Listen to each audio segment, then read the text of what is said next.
Aku menikah demi uang. Tapi justru disitulah aku belajar apa arti cinta sejati. Kisahku bukan tentang kemewahan, tapi tentang hati yang berubah karena ketulusan. Namaku Ranti. Aku cuma gadis desa biasa, tinggal di rumah kayu berdinding papan yang sudah mulai lapuk dimakan usia.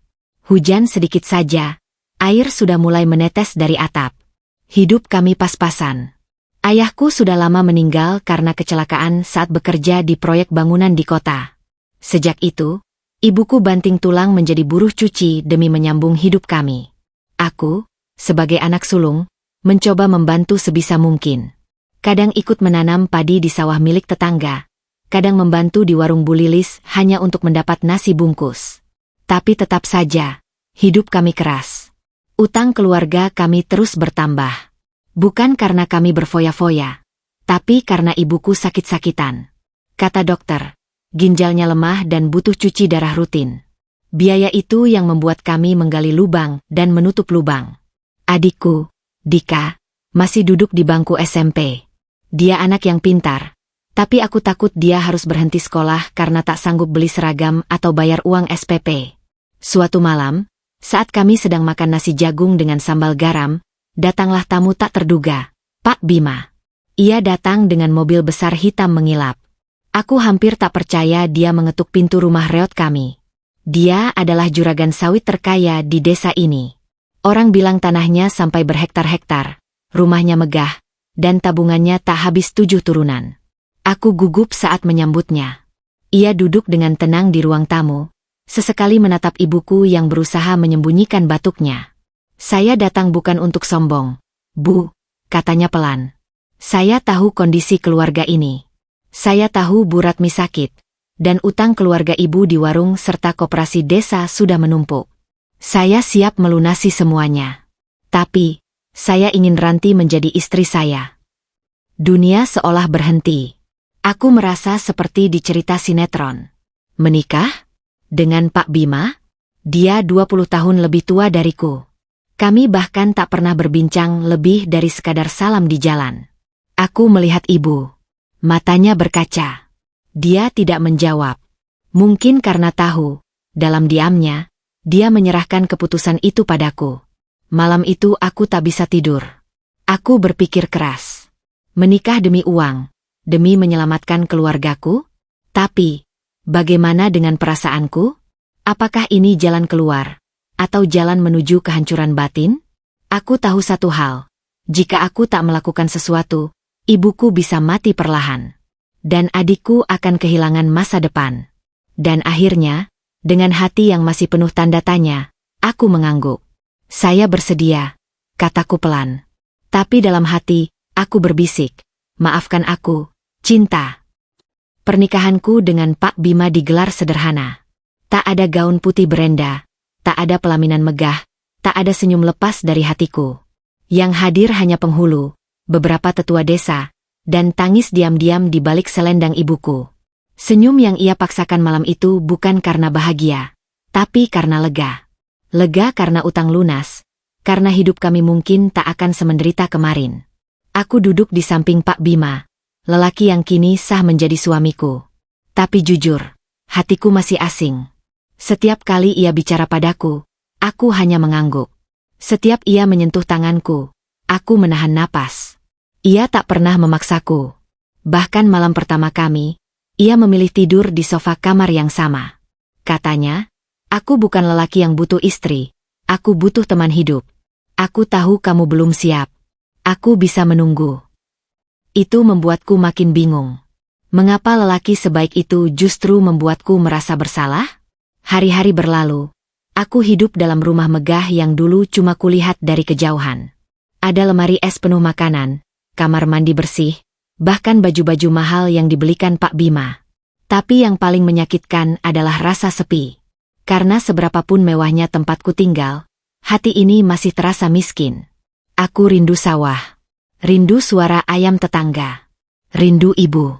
Tapi sejak menikah, aku tinggal sepenuhnya di rumah Pak Bima. Katanya, nanti juga terbiasa. Setiap malam, aku menangis diam-diam di bawah selimut tebal. Kadang aku bertanya pada Tuhan, apakah ini jalan yang benar? Atau aku hanya sedang menyakiti diriku sendiri demi membayar kebahagiaan keluargaku? Pak Bima tak pernah marah. Ia bahkan selalu membuatkan teh untukku setiap pagi. Menanyakan kabar ibu dan adikku. Membawakan oleh-oleh setiap pulang dari kebun sawit. Tapi aku tetap menjaga jarak. Aku takut jika aku terlalu dekat, luka di hatiku akan makin dalam. Pernikahan ini berjalan, tapi tanpa cinta. Dan aku masih berjalan di antara rasa bersalah dan kebingungan. Aku tak tahu pasti kapan semuanya mulai berubah. Mungkin saat aku melihat Pak Bima duduk di teras sambil membaca buku, menungguiku pulang dari menjenguk ibu. Atau saat ia menyiapkan makan malam karena tahu aku lelah. Atau mungkin saat aku melihat senyumnya saat melihatku tertidur di sofa, lalu menyelimuti tubuhku diam-diam. Hari itu aku demam. Tubuhku menggigil, kepala berat, dan seluruh badan rasanya remuk. Aku mencoba bangun, tapi limbung. Pak Bima, yang baru saja pulang dari kebun, langsung panik.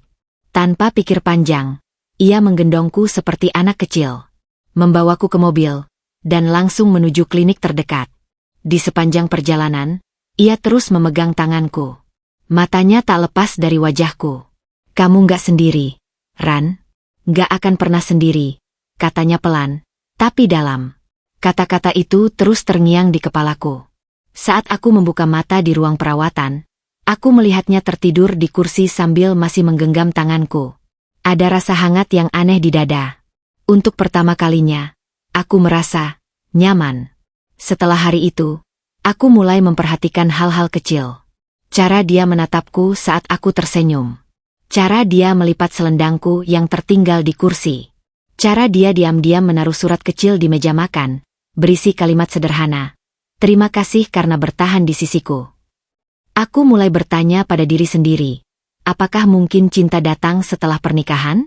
Mungkin bukan cinta yang meledak-ledak seperti di novel remaja. Tapi cinta yang pelan-pelan tumbuh, mengakar diam-diam. Tapi bersama perasaan itu, muncul rasa takut. Takut mengakui bahwa aku mulai mencintai seseorang yang dulu kupilih bukan karena cinta. Takut jika perasaan ini cuma rasa bersalah yang berubah bentuk. Aku butuh waktu. Tapi satu hal yang pasti, setiap kali Pak Bima menggenggam tanganku, aku tidak lagi menahan napas. Aku mulai berharap genggaman itu tak pernah dilepaskan. Perasaanku padanya tumbuh pelan-pelan. Seperti benih yang disiram air setiap pagi tanpa aku sadari. Awalnya aku menyangkal. Tapi tiap malam aku memikirkan senyumnya. Tiap pagi aku menanti suara sendoknya mengaduk teh di dapur. Aku, yang dulu ingin pergi, kini malah takut kehilangan. Namun, cinta yang tumbuh dalam rasa bersalah itu menyiksa.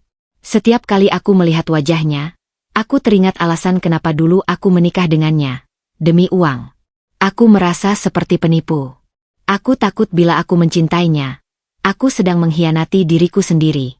Dan jika aku jujur padanya, mungkin dia akan kecewa dan pergi.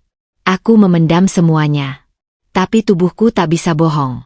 Aku jadi mudah gelisah, sulit tidur, dan sering diam. Pak Bima menyadari itu. Ranti, kamu kenapa? Kalau kamu nggak bahagia, aku rela kamu pergi, katanya suatu malam, suaranya lirih namun tulus. Matanya tak memaksa, justru penuh ketakutan kehilangan. Tangisku pecah malam itu. Aku akhirnya bicara. Tentang alasanku menikah, tentang rasa bersalah yang terus menghantuiku, dan tentang perasaan cinta yang datang terlambat. Kukatakan bahwa aku ingin mencintainya dengan cara yang benar. Bukan karena hutang budi, tapi karena hati. Dia menggenggam tanganku erat. Ran, aku tahu. Sejak awal aku tahu.